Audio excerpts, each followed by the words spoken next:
Ça fait presque un mois que les nouveaux iPads sont sortis. Une mise à jour assez légère, avec un iPad Pro qui vient briser plusieurs records, et de l'autre côté, un iPad Air qui est d'ailleurs le sujet de la vidéo du jour. Petite particularité cette année, l'iPad Air se la joue façon MacBook Air, avec deux tailles d'écran différentes, une version en 11 pouces et une version Giga en 13 pouces.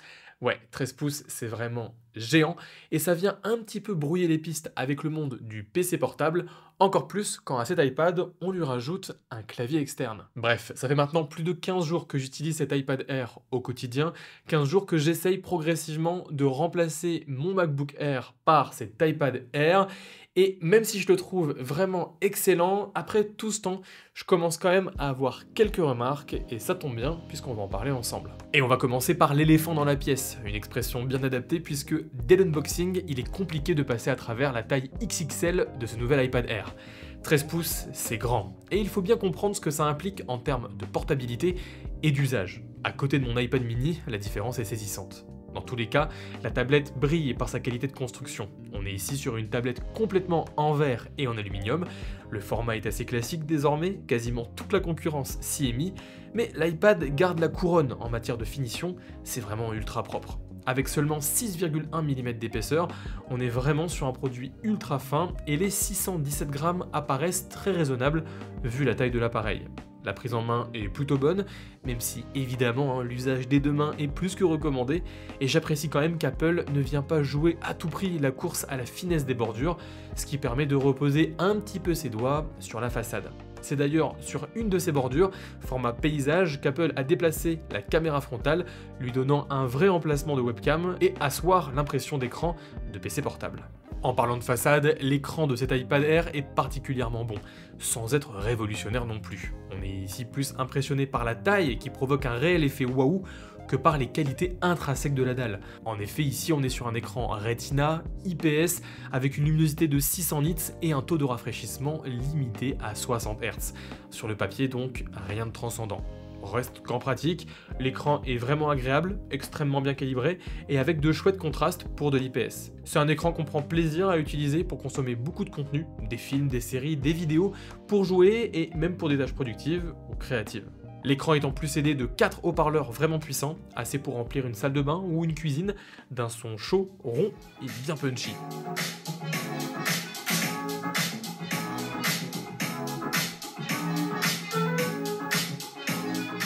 Clairement, cet iPad Air est pensé et conçu pour la consommation multimédia. Au final, au niveau de l'écran, un des trucs que je regrette le plus, c'est le fait que sur cet iPad Air, l'écran n'est toujours pas mat. Pourtant, la technologie mat sur les écrans de tablette, c'est quelque chose que l'on voit vraiment arriver de plus en plus chez TCL, chez Huawei, même chez Apple, puisque le modèle haut de gamme de l'iPad Pro est équipable d'un écran mat.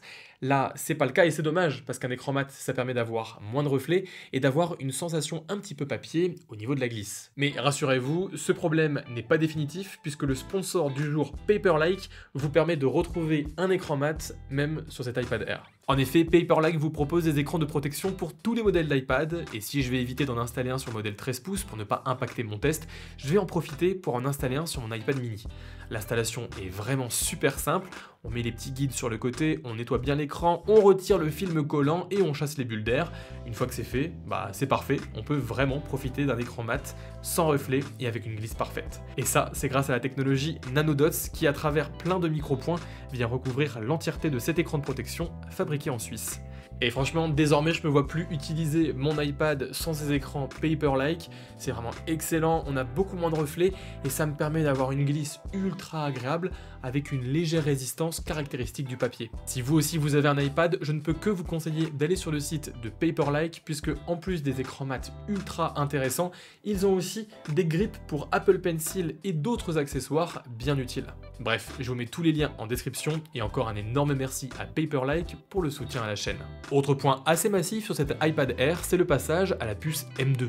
L'occasion d'avoir encore plus de puissance pour je sais pas, mais en tout cas vous avez plus de puissance. L'iPad est désormais une machine aussi puissante qu'un MacBook, et donc évidemment pour de la navigation web, du scrolling d'applications, de la bureautique et quelques jeux, la nouvelle puce M2 fait largement le travail. On a même accès à un catalogue de jeux optimisé pour les puces Apple, avec un rendu vraiment excellent, une Full HD maintenue, bien fluide avec les qualités graphiques élevées, donc à ce niveau-là, chapeau bas. Une performance qui est soutenue par une autonomie solide, la preuve de l'efficience des puces M et du software made in Apple. Cet iPad Air 13 pouces tiendra largement une journée intensive et j'ai été impressionné par la durée de vie de la batterie en utilisation légère. Dans ces cas, elle pourra largement tenir une petite semaine.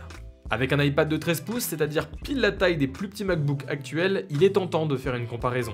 Et c'est aidé par la possibilité d'acheter le Magic Keyboard, transformant assez profondément l'iPad et ses usages pour l'ouvrir à une polyvalence nouvelle. Ce Magic Keyboard profite d'une frappe clavier agréable et d'un trackpad plus que correct pour un usage quotidien. À 13 pouces, clairement, les tâches de productivité et de créativité apparaissent comme une évidence sur cet écran. Oui, dans ce genre d'usage, la taille compte, il faut s'y faire. On se retrouve alors dans un environnement idéal pour se laisser aller à diverses tâches intensives, comme du montage vidéo, et on savoure le port USB-C pour déplacer rapidement nos fichiers sur SSD. L'iPad Air est donc un concurrent parfait au MacBook pour toutes les personnes qui ont des besoins soutenus, mais ponctuels. Mais justement, alors que cet iPad Air 13 pouces était en train de me prouver qu'il était excellent quasiment partout, et qu'il pourrait très bien remplacer mon MacBook Air, eh bien j'ai commencé à prendre un petit peu de recul, à m'interroger.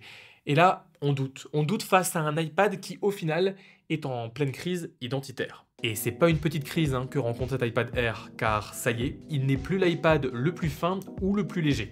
Cette palme revient de droit au nouvel iPad Pro, plus fin de presque 1 mm. Un iPad Pro qui en plus se réserve de nombreuses autres nouveautés, comme la nouvelle puce M4, un changement de caméra, une nouvelle technologie d'écran, et si cet iPad Pro est bien plus cher, il semble un petit peu plus mériter son tarif. Surtout que le nouvel iPad Pro possède un nouveau clavier, mieux fini, mieux pensé, avec une ligne de touche fonction, un aspect métallique, une ouverture douce comme sur les Mac. C'est pas le cas du Magic Keyboard de l'iPad Air, épais, lourd et à l'utilisation un petit peu bancale. Et ça, c'est sans parler des limitations inhérentes à iPadOS. Un OS limité, et c'est normal, ça reste une tablette. L'iPad n'est pas une surface de Microsoft, c'est un produit tablette qui se doit de rester tablette. Apple sait que l'utilisation ultra intensive de votre iPad Air, même équipé d'une puce M2, ça sera assez rare. Apple sait que vous allez utiliser votre iPad globalement pour regarder Netflix, YouTube et pour juste scroller sur Internet. Alors à quoi bon avoir un OS qui viendrait brouiller les lignes avec les MacBooks? Apple n'y voit pas l'intérêt. On est toujours limité par l'App Store, l'iPad est focus sur les applications plutôt que sur l'expérience web, et donc on est dépendant de la bonne volonté des développeurs d'applications. Dommage aussi de conserver toute cette interface lorsque l'on vient plugger cet iPad à un écran externe, une interface qui est déjà assez limitée sur un écran de 13 pouces, et ça ne s'arrange pas sur un écran de 32 pouces. Et du coup, avec ces limitations, cette perte d'identité et ce prix à presque 1000 € pour du 128 Go, ça me laisse un petit peu dubitatif sur l'intérêt réel de cette tablette. En rajoutant le Magic Keyboard, on est presque à 1400 €, un prix où on retrouve même des MacBook Air en processeur M3, avec plus de stockage, un meilleur clavier, un meilleur trackpad, un OS largement plus polyvalent et pourquoi pas même un écran 15 pouces. Si vous voulez utiliser votre tablette pour regarder du YouTube ou du Netflix, pas vraiment besoin d'avoir cette tablette. Vous pouvez partir sur un iPad d'une autre génération, d'une autre gamme.